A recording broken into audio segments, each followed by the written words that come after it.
नमस्कार छात्रों, आज हम हिंदी व्याकरण में उपसर्ग और प्रत्यय यह व्याकरण के घटकों का अध्ययन करेंगे। छात्रों, वाक्यों में कुछ शब्दों की रचना उस शब्द के आगे या पीछे जो शब्दांश लगाए जाते हैं, उस शब्दांश लगाने से मूल शब्दों के अर्थ में जो बदलाव होता है, उससे मुख्यतः व्याकरण में दो नए शब्द तैयार होते हैं।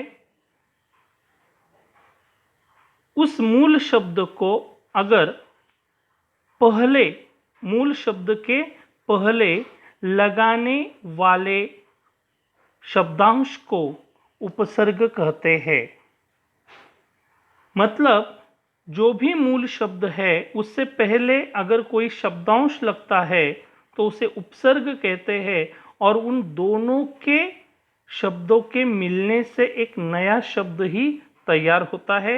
जैसे दिन शब्द है, यह मूल शब्द है, उससे पहले अगर प्रति शब्द लगता है तो एक नया शब्द तैयार होता है प्रतिदिन। जीवन शब्द मूल शब्द है, उससे पहले अगर आ शब्द लगता है तो एक नया शब्द तैयार होता है आजीवन।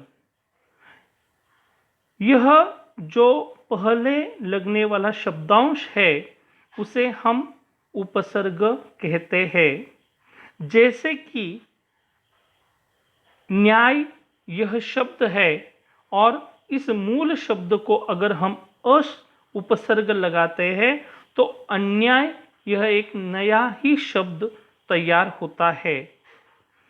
उपसर्ग की जो विशेषता है वो इस तरह से है, उपसर्ग का अपना कोई अर्थ नहीं होता, बल्कि वह जब मूल शब्द के साथ लगाया जाता है तब एक नया अर्थपूर्ण शब्द तैयार होता है। इस उपसर्ग को हम स्वतंत्र रूप से कभी भी प्रयोग में नहीं लाते हैं, और उपसर्ग लगाने से मूल शब्द में एक विशेषता आ जाती है। तो यह चार उपसर्ग की कुछ मुख्य विशेषताएं हैं। इस व्याकरण के पाठ में हमें दूसरा प्रकार देखना है, और वो है प्रत्यय। उपसर्ग और प्रत्यय में जैसे मैंने पहले ही कहा कि उपसर्ग जो है वो मूल शब्द से पहले आता है, और प्रत्यय जो है वो मूल शब्द के अंत में आता है। यह मुख्य भेद उपसर्ग और प्रत्यय में है। शब्द के अंत में लगने वाले शब्द को प्रत्यय कहते हैं। अब यहाँ पर शब्द के अंत में इसका अर्थ यह है कि मूल शब्द के अंत में जो शब्द लगता है उसे प्रत्यय कहते हैं। उदाहरण के तौर पर हम देखेंगे, मित्र यह एक मूल शब्द है, अगर उसे ता यह प्रत्यय लगाते हो, ता यह शब्दांश हम उसे जोड़ते हैं तो एक नया शब्द तैयार होता है, वो शब्द है मित्रता। बल यह एक मूल शब्द है, उसे हम अगर वान शब्द का प्रत्यय लगाते हैं तो एक नया शब्द बन जाता है बलवान। जादू यह एक मूल शब्द है, उसके पीछे मतलब उसके अंत में अगर हम गर शब्द का इस्तेमाल करते हैं तो वो शब्द बन जाता है जादूगर। प्रत्यय की कुछ विशेषताएं हैं। मूल शब्द का अर्थ और भाव बदल जाता है। जैसे मूल शब्द का जो अर्थ है वो प्रत्यय अगर लग जाता है तो उसका अर्थ ही बदल जाता है। जैसे अगर उदाहरण के तौर पर हम देखेंगे तो मानव यह एक शब्द है। मानव ये शब्द हम जब कहते हैं तो हमारे आंखों के सामने एक विशिष्ट आकृति आ जाती है, मगर उसी शब्द को अगर हम ता यह प्रत्यय लगाते हैं, जोड़ते हैं, तो एक नया शब्द बन जाता है मानवता।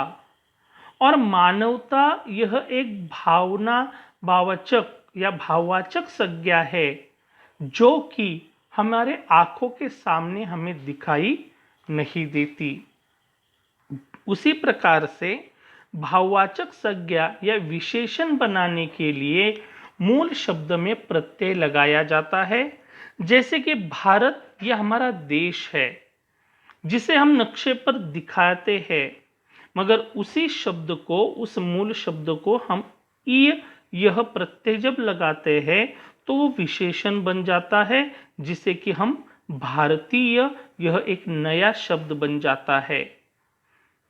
तो इस तरह से अभी हमने प्रत्यय, प्रत्यय की परिभाषा, प्रत्यय के उदाहरण और प्रत्यय की विशेषता हमने देखी।